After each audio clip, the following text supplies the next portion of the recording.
आप सभी लोगों को मेरा नमस्कार। सरफेसी एक्ट से जुड़े हुए ढेर सारे सवाल आप लोग मुझे करते हैं और मेरा प्रयास रहता है कि जो कॉमन सवाल हैं उनका रिप्लाई मैं आपको दे सकूं।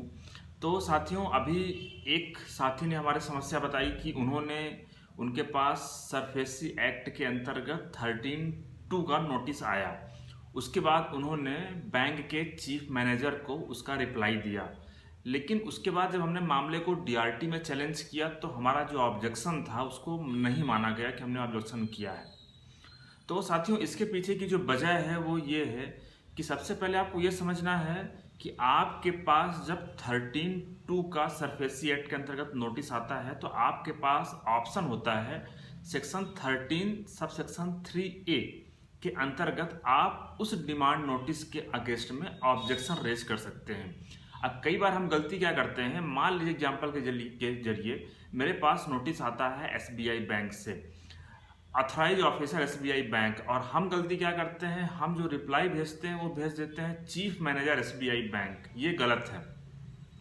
आपको इस बात का विशेष ध्यान रखना है कि सेक्शन 13(3)(a के अंतर्गत जो सरफेसी एक्ट है इसके अंतर्गत जो आपको जो रिप्लाई देना है, जो ऑब्जेक्शन फाइल करना है, वो केवल और केवल अथराइज ऑफिसर एसबीआई बैंक को ही कर सकते हैं। और जो रिप्लाई आपको रिसीव होगा अथराइज ऑफिसर के द्वारा, उसी रिप्लाई को आप सेक्शन 17A सरफेसी एक्ट के अंतर्गत आप उसको डीआरटी में चैलेंज कर सकते हैं।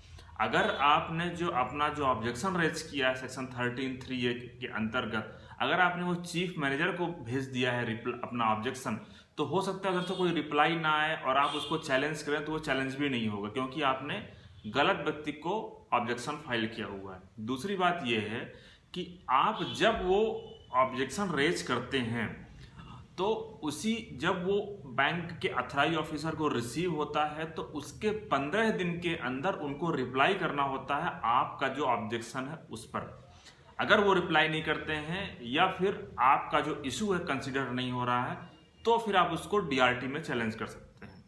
तो मुझे उम्मीद है कि आप अगली बार या फिर आपके पास जब भी नोटिस आए तो आप जो ऑब्जेक्शन रेज करें तो वो अथराइज ऑफिसर को ही रेज करें जहां से आपके पास डिमांड नोटिस आया है, ना कि चीफ मैनेजर या मैनेजर उस बैंक को। धन्यवाद।